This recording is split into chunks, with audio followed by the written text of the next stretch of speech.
Good morning, welcome to morning news. చూద్దాం. తడిసిన ధాన్యాన్ని మద్దతు ధర ఇస్తాం.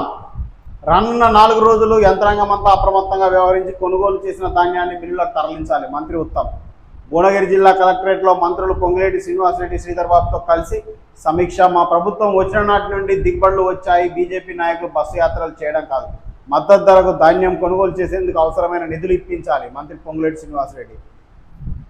రైట్, ఇది వ్యవస్థ. మేము కొంతనే ఉన్నాం బాగానే, కానీ మీరు మద్దతు ధర ఇప్పిరి, ఈ బస్సు యాత్రలు ఈ చేసే పనిని ఎందుకు అడ్డుకుంటారు అన్నట్టుగా వీళ్ళు మాట్లాడుతున్న పరిస్థితి. కాషాయ దళపతులు 4 రాష్ట్రాల కొత్త అధ్యక్షులను ప్రకటించిన బీజేపీ. ఢిల్లీ, హర్యానా, పంజాబ్, త్రిపుర రాష్ట్రాల కొత్త రాష్ట్ర అధ్యక్షులు. ఢిల్లీకి హర్ష్ మల్హోత్రా ఎంపిక. ఆత్మహత్య కాదు, విచ్ఛిన్నమైన అవినీతిమయమైన వ్యవస్థ. నీట్ అభ్యర్థి మృతిపై రాహుల్ గాంధీ ఆగ్రహం. విపులమైన వ్యవస్థ ఫలితమే ప్రతి మృతి. కుటుంబాలకు ప్రధానమంత్రి నరేంద్ర మోడీ, కేంద్ర ప్రభుత్వం జవాబుదారీగా ఉండాలి. పోటీ భవిష్యత్తుపై అనిశ్చితి సతమతం వారి కుటుంబాల కళలను నాశనం చేస్తున్నాయి. ఇప్పటి వరకు కూడా ఈ నీటికి సంబంధించి పేపర్ లీక్ అయింది, వాళ్ళని అరెస్ట్ చేసిరు. మళ్ళీ ఏం చేస్తారు, కొన్ని రోజులు విచారణ చేసి వదిలిపెడతారు. ఇంకెట్లా భయపడతారు? ఇట్లా ఒక్కసారి పేపర్ లీక్ అయినప్పుడు అందులో ఎవరిది తప్పని తెలుసుకోగానే వాళ్ళని కఠినంగా శిక్షిస్తే నెక్స్ట్ టైం అలాంటివి రిపీట్ కాకుండా ఉంటాయి. ఏదో అరెస్ట్ చేసినామా, 4 రోజులు సస్పెండ్ చేసినామా, మళ్ళీ 2-3 నెలలకు వేరే కాడ పోస్టింగ్ ఇచ్చినామా అంటే ఇంకా వాళ్ళు ఎందుకు ఆపుతారు?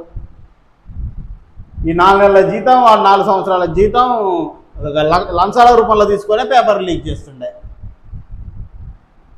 ప్రభుత్వ వ్యవస్థ కూడా ఏం ఆలోచిస్తుందో అర్థం కాదు.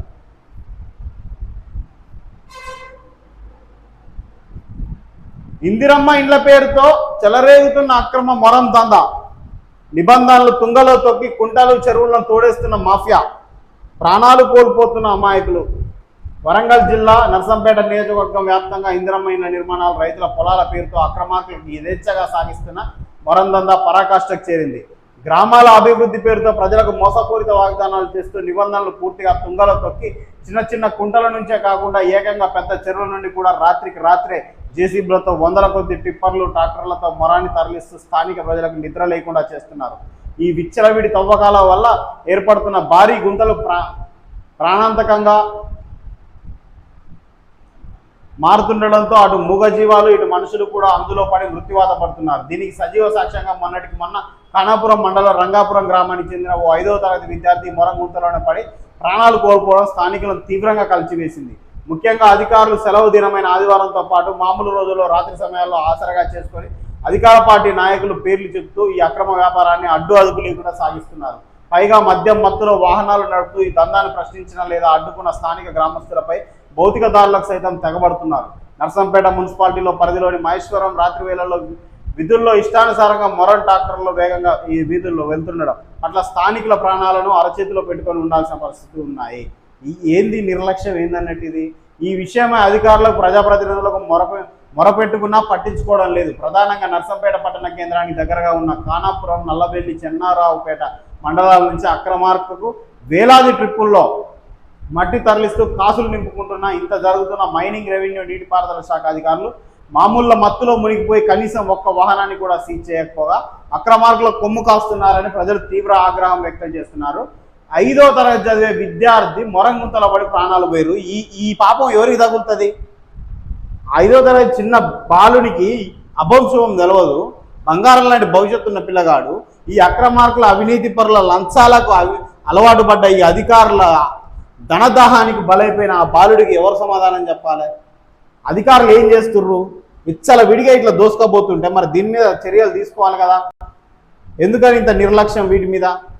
ఇప్పుడు ఈ 5 సంవత్సరాల బాలుడి ప్రాణాలను బలికొన్నారే అవినీతి పరులు, దీనికి ఎవరు సమాధానం చెప్పాలి?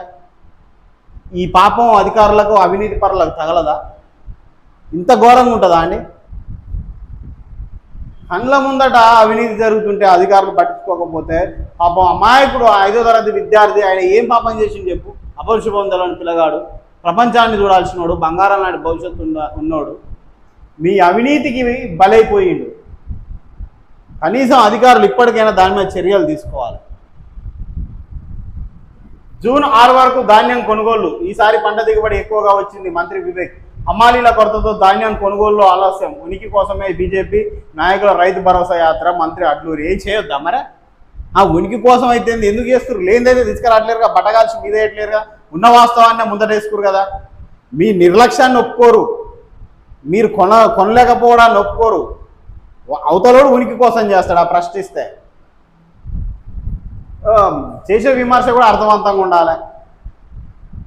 ఫ్యూచర్ సిటీ దేశానికే తలమానికం, మంత్రులు పొంగులేటి శ్రీధర్ బాబు.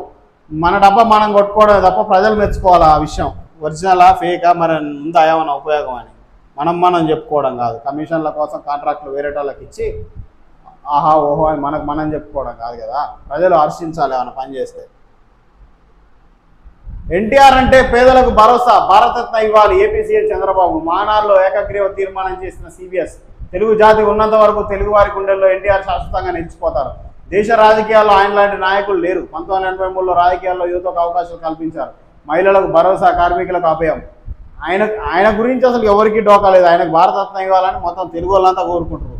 కానీ దయ్యాలు వేదాలు వల్లిస్తాయి అంటారు చూడు, గట్లున్నాయి కొందరు మాట్లాడుతుంటే. ఉన్నంతకాలం హింసించి పోయినాక గొప్పవడానికి ఏం యూజ్ ఉంటుంది? ఫ్యూచర్ సిటీ దేశానికే తలమానికం. ఎన్టీఆర్ అంటే పేదలకు భరోసా, సమగ్ర సంక్షేమం, మద్దతు ధర ఇస్తాం. ఎప్పుడు? ఇంకెంతమంది రైతులు కుప్పగూలినంగా ఇస్తారు మద్దతు ధర? ఆత్మహత్య కాదు, విచ్ఛిన్నమై అవినీతిమైన వ్యవస్థట. ఓఎస్ఎం వివాదం నేపథ్యంలో సిబిఎస్ఈ లోపాలకు ప్రభుత్వం బాధ్యత వహిస్తుంది. విద్యాశాఖ మంత్రి చెప్తుండ్రు, నాదే తప్పని. మరి దానికి బాధ్యత వహించడం అంటే ఏంది?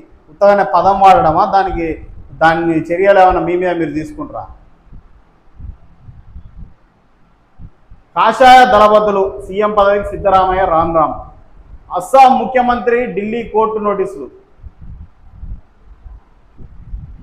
పరకాల ఈద్గాలలో ఘనంగా బక్రీద్ వేడుకలు, ముస్లింలకు శుభాకాంక్షలు తెలిపిన ఇనగాల.